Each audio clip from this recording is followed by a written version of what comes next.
Olá para você, está começando o conteúdo extra dessa semana. Hoje é sexta-feira, dia 15 de maio de 2026, e a gente vai falar hoje sobre compliance. Eu tenho o prazer em receber Fernando Monfardini. Fernando, muito obrigado pela sua atenção aqui, disponibilidade de tempo. Uma boa noite para você. Fala um pouquinho do compliance. Como é que você entrou no compliance e hoje você atua diretamente no Atlético Mineiro? Uma boa noite, Edu. Prazer estar aqui, obrigado pelo convite. Eu sou advogado de formação, né? E aí a história é até engraçada, né? Mas eu encontro compliance de forma muito curiosa. Eu pesquisei no final de faculdade, assim, nos últimos semestres, ramos promissores do direito. Aí eu fui lendo lá, tinha os óbvios de sempre, assim, empresarial, M&A, tributário, tinha compliance lá. E aí eu li e falei, cara, eu gostei disso aqui. Comecei a estudar, formei, fiz a pós, foi a primeira turma de pós no país, e logo de cara eu falei, cara, preciso voltar para de onde eu vim, né? Eu sou apaixonado por futebol desde garoto, sempre quis jogar bola, e falei, vou escrever sobre compliance no futebol, ninguém está falando disso, eu vou falar. Isso era 2016. E aí comecei, fiz dissertação, fiz um livro, comecei a trabalhar em outras áreas, não só no esporte. Comecei a conversar com os clubes, estava subcontrolador no município de Vitória, capital do Espírito Santo, e recebi o convite do Atlético para tocar o programa ali, estruturar e tocar o programa, e desde então estou nessa missão com o Galo. E como é que é a sua avaliação hoje da questão do compliance nos clubes de futebol? A gente está vendo muitos se tornarem SAF, a gente está engatinhando nesse processo, mas tem essa ligação, e qual que é a avaliação que você faz dentro do seu trabalho hoje, principalmente no Atlético Mineiro? Pois é, a gente ficou muito tempo, diferencial competitivo, que ninguém faz, os primeiros que fizerem vão se destacar, proteção reputacional. Tudo isso está comprovado, né? Ao longo do trabalho no Atlético, a gente já economizou muito dinheiro, recuperou muito dinheiro, protegeu o clube de situações que poderiam ter se agravado no futuro se fossem concretizadas, como qualquer outra empresa faz. E agora, na verdade, eu até publiquei ontem no meu LinkedIn a matéria, mas a gente criou aqui o Atlético e o São Paulo fundou um movimento chamado, uma ação coletiva chamada Movimento pela Integridade no Futebol. E aí a gente fez um trabalho junto ao Santos Futebol Clube, que a gente tinha um membro do movimento que era do GT do Fair Play Financeiro, a gente oficiou a CBF com a sugestão da criação da obrigatoriedade de um programa de compliance com um compliance officer. E a CBF optou por, nesse momento, ser uma espécie de incentivo à adoção do programa. É o que eu brinco, é um pouquinho optatório agora. Você pode optar, mas se você descumprir em algum requisito o fair play financeiro, não ter o compliance, não ter um programa de compliance é um agravante. Então, hoje a gente está falando de regulatório. Então, já pulou, né, do diferencial competitivo para ganho de reputação, ganho financeiro, valorização da marca e agora para o cumprimento da obrigação regulatória. Então, os clubes precisam ficar atentos a isso. Eu acho de suma importância. Inclusive os que querem virar SAF, antes de virar SAF, começar esse trabalho, quem tem experiência em inclusão e aquisição sabe, e quando chega a pergunta de escritório representando investidor, muito tempo é programa de compliance, controle interno, prevenção, lavagem de dinheiro, proteção de dados e segurança da informação. Então, isso são temas muito importantes para a valorização do negócio. Se você quer virar SAF, além de cumprir o requisito do regulamento fair play financeiro, saiba que você está valorizando o seu negócio adotando essas práticas. Dentro do Galo, o Atlético Mineiro, você está vendo que o caminho é esse? Ah, não vejo, não vejo outra, assim.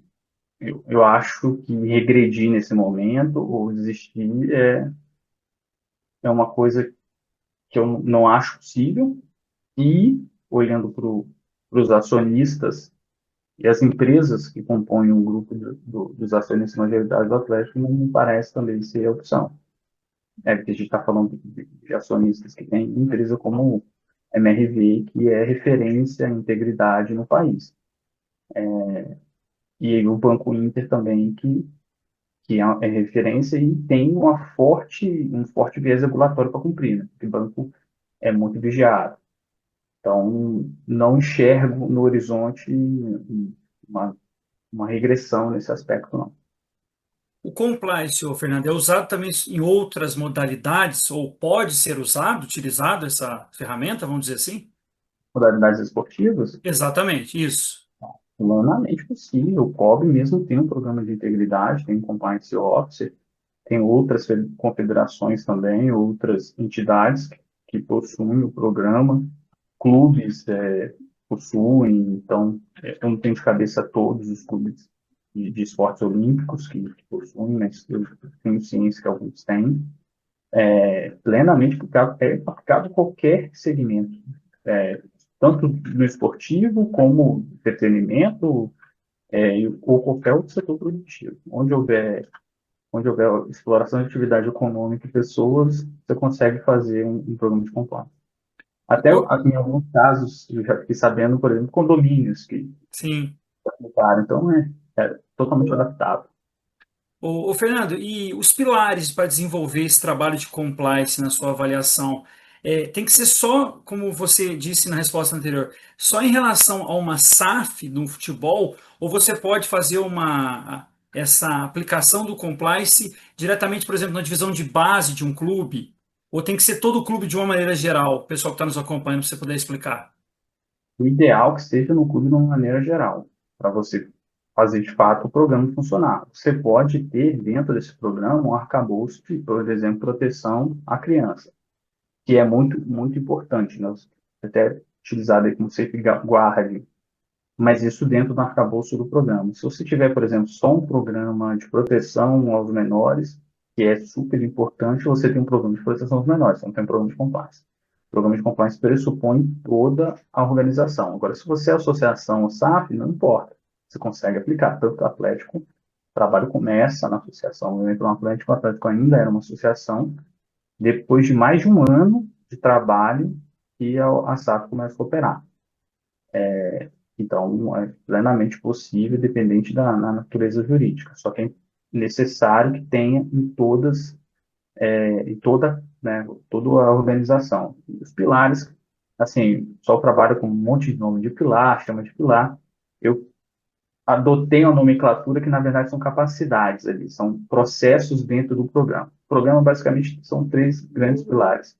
É prevenção, detecção e resposta. Precisa prevenir, detectar, se não conseguir prevenir, e responder ao que você detectou. Ali dentro desses eixos, você vai ter apoio da autoadministração, que se você não tiver apoio da autoadministração, você não consegue fazer nada, inclusive você não vai identificar, porque se não tiver um diretor, por exemplo, envolvido, você não vai conseguir, porque você não tem apoio. Você precisa ter políticas, procedimentos, precisa ter educação, engajamento, comunicação. No eixo da detecção ali, auditoria, gestão de riscos, os controles, e basicamente, né, você pode trabalhar com mais nomenclaturas. No eixo da resposta, vai ter o canal de denúncia, que também funciona como um mecanismo, né, de detecção, as investigações corporativas, para você poder entender o que aconteceu e aplicar as medidas necessárias, o monitoramento, também para você monitorar o funcionamento do próprio programa e responder aquilo. Por exemplo, você tem um programa, você dá o treinamento, mas você tem um feedback que os treinamentos as pessoas não estão absorvendo o conteúdo. Você precisa melhorar em algum aspecto daquele treinamento. E assim, o programa vai se tornando vivo. Basicamente é isso. Qual foi o seu maior desafio na implantação do compliance? Mudança de cultura. Você pensa que quando eu entrei, pegar de cabeça aqui, eu acho que o Galo tinha 115 anos, 116, 115 anos. Então são 115 anos funcionando, sem saber o que é compliance. E aí a gente começa um processo com canal de denúncia, com mudança de cultura, com investigação, o pessoal não sabia lidar com as questões, um entendimento também para as pessoas entenderem por que aquilo é importante, como que aquilo deve funcionar. Acho que o grande desafio é isso, a mudança de cultura, né? Fernando Monfardini foi o convidado desta semana aqui no Conteúdo Extra. Fernando, muito obrigado pela sua atenção. Você vai deixar suas redes sociais aí, para o pessoal acompanhar cada vez mais o seu trabalho aí, juntamente com o Clube Atlético Mineiro. Obrigado mais uma vez pela atenção. Valeu, Eduardo. No LinkedIn, Fernando Monfardini, no Instagram também. No Instagram anda fechado. Devido a, eu acho que o Edu me acompanha desde o tempo aí, ele sabe que antes do Atlético passei por outro clube, a torcida me xingava bastante lá, as questões políticas. Eu recebi outros xingamentos, eu fechei, de vez em quando eu acabo fechando no Instagram. O momento ele está fechado, mas eu vou aceitando a galera lá e eu acho que eu vou voltar com ele aí em breve. Tá certo. Vou deixar aqui um abraço para minha esposa, que hoje está comemorando aniversário. Fernando, mais uma vez, obrigado. Isso que a vida tem de melhor, conhecer pessoas como o Fernando, lá do Atlético Mineiro, que hoje foi falar sobre compliance. A todos uma excelente semana. Tchau, tchau a todos.